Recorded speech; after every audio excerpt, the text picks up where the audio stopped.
Tässä on vielä ajoneuvo. Kaunis haamu ja se tappaa minut.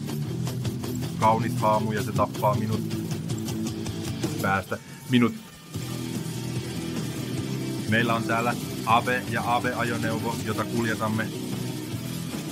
Ja koska emme lähde, on vaikea löytää AVE ja AVE-ajoneuvoa. Jos varoisimme sitä, väistäisimme oikealle. Ja tabletti oli hän melkein. Se tarkoittaa, että täällä näytetään, että musiikin kuuntelu ajamisen aikana tuo mukanaan tiettyjä vaaroja. Siinä mielessä, että ei huomaa ympärillä olevaa liikennettä. Ambulanssin kanssa on tietenkin ääriesimerkki, mutta on myös muita esimerkkejä, joista voit löytää ajoneuvoja.